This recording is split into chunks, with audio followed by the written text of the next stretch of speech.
Hi YouTube, welcome back to my channel. Going to show you a recent delivery from Dior. I'm not sure whether it's actually part of the Christmas holiday collection. I don't think it is because I keep looking at that and it seems to be the two quints which look very similar to me, except one has gold in the centre and one has silver and kind of associated products.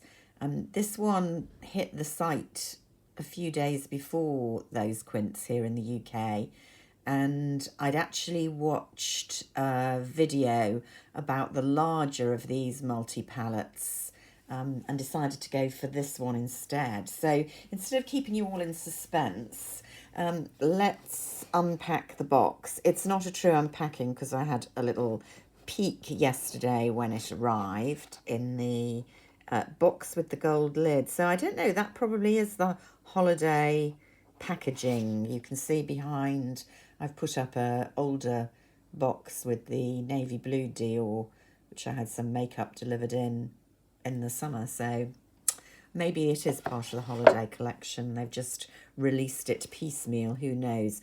I highlight again the lovely Dior packaging, so much nicer than Chanel these days and Tom Ford, of the two other luxury brands I regularly buy from. Everything is always beautifully done when it comes from Dior, no matter how much or how little you purchase. So that's how it looked. This is the main item that I went for, which is called the Dior Écrin Couture Iconic Eye Makeup palette. Again, I love the design. There's what it is. So it's one of these kind of multi-palettes. Now, as I say, I've seen that quite a few people on YouTube have bought the bigger one of these. It's longer, and it not only has eyeshadows in a kind of quint formation, but some face products, and the thing that put me off getting that one, some lipsticks. And the reason for that is I don't really like lipstick in the same compartment as eyeshadow and powder. They just get messy and horrible. So although it looked like a really nice palette, that one wasn't for me, but I did like the look of one of the lipsticks and I bought it separately. So thanks to those, I can't even remember who it was whose review, I think it may have been Cherie Voyage, was particularly helpful for me there. But I did like the look of this one. Can we see the packaging, which I think is the Dior building on Avenue Montaigne in France, with the gold bar and CD. So although it's not leather, it's this kind of faux leather and metal, which probably won't age that well. It doesn't look cheap. It looks nice, very nicely presented, which for under £50 is not bad these days. So I went for that. Got a very substantial mirror there. And these are the eyeshadows. Not a hugely exciting collection. I think a lot of us will have similar eyeshadows, but a generous size pans and quite useful. A kind of mix of cooler tones and warmer tones in autumn through to winter looks is what I thought. So let's have a look. I haven't swatched them at all. Let's just take my watch off for a moment to give myself a bit more free arm. Let's go first of all with, feel quite smooth. There's a nice metallic bronze. This is my sort of boring shade. Here we go. So a slightly metallic, not really a taupe actually, kind of mid-brown. Then a darker brown here that I will oh, wow, that's pigmented. That's nice. And then again, the sort of colour I love. So let's see how they do on one swatch. So 3 of them doing pretty well. The light goldy brown, there we go, a bit better there. You can see it's not making much impression at all, partly because it's very close to my skin shade. So that's not going to show up very much on the eye. And then finally this glitter shade, it's a bit tricky. Let me do it on the other hand as well. So there you can see it's actually a softer glitter than some of the Tom Ford type toppers, or there you can see it's just a bit glittery. It's not showing up a lot. I think that might do better on the eyelid than some of the glitter shades. Yeah, I don't know if you can see, it's showing up hardly at all there, but much better in natural light as a kind of glitter topper. So that's definitely a party topper shade. So they're nice quality. The dark brown is a very good quality if you are into darker shades. That's swatching on the arm very nicely indeed. You can see it's even coming off again. These two are absolutely fine. This doesn't look as interesting in the swatch as it does when you just dip your finger in, and there's much more kind of nuance. So I'll be interested to see how that works out on the eye.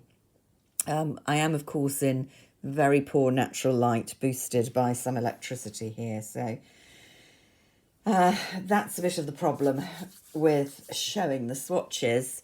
But it gives you an idea if you're interested in this palette. As I say, I don't think they're the most exciting shades in the world. A lot of fallout from that glitter. But they're good kind of workaday shades, nicely presented. Quite a nice brush with them, although that's just sponge at that end and brush at that end. It would make a nice present, I think. I believe it was £49. I could be wrong and it's £59. I will double check. And if it's 59, I'll tell you in the information bar below. But I think it was just under 50. So everything from the luxury brands, including makeup, has gone up enormously in the lockdown. But it's still a reasonable price for a nice gift. Now, I did have a look at their lipsticks. I'm not a huge fan of Dior lipsticks. And to be honest, it's partly to do with the taste or the smell of them, which it's nothing offensive. I just don't particularly like the quite strong smell that they have. The Chanel ones don't bother me. The Tom Ford ones don't bother me. But I'm always slightly aware of the Dior ones. So although the formulas, I'm sure, are very good, and I have had a few over the years, that's kind of put me off. But this video was kind of swatching I think there were 4 or 5 lipstick shades in the other palette. And that led me onto the website just to look at them. And they do have a really nice tool on the UK Dior website, which allows you to kind of separate the different finishes, so matte, satin, metallic, which is this one, and even try it on from the on the camera. Sorry about that, on your computer. So I was tempted to get this one, which is called I think it's called Cherie. Yeah. And it's a metallic. Now, I have worn this as soon as it came yesterday. So, look, it's a very autumnal shade. Not too vibrant, but you definitely see it's there. And again, you're not really picking up the kind of slightly gold shimmer in it that makes it look very shiny on the lips, but hopefully you can see that a little bit in the bullet. It looks really pretty on. I was pleased with this yesterday and definitely works with my colouring. So I love how it's red inside the casing. Nice packaging again from Dior. So I got that, and yeah, I will just have to fight the faintly offensive to me smell, but that's just a personal thing. So what else did I get? A couple of, love the little Dior cloth backs. Again, I think these are nicer than the kind of shiny material Chanel ones. These are kind of proper cloth. So I've got a Miss Dior sample. You get to choose 2 samples, nothing extraordinary. And some Backstage face and body foundation to try on. So that's my little Dior haul.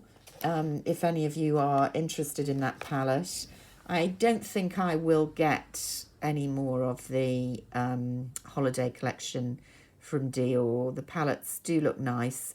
They look exactly the same to me except for the middle bit, and they are quite similar to previous holiday palettes. The attraction is the engraving of the Dior building on the quints, but honestly I don't need more brown palettes just to get that.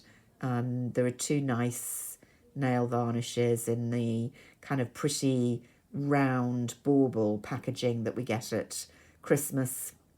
1 gold, 1 red. Really pretty if you haven't had them before, but again, very similar. And then various lip and eyelining products. But as I say, I don't think I will get those this year. I don't know yet, waiting to see from the other collections, but that's all I'm getting from Dior. So let me know what you think. Hope you're all well. I've got COVID, actually. I tested positive at the weekend. I am double vaxxed, but it's rife in London. Happy to tell you that it's not too bad at the moment. Just really, really tired, bad headaches, that kind of thing. But if it doesn't get any worse than this, I'm a lucky woman. So, but I have to self-isolate, obviously, for a while. So I might actually get around to doing a few more videos while I'm locked up here at home. For the rest of you, hope you're keeping safe and well, and I'll speak to you soon. Bye for now.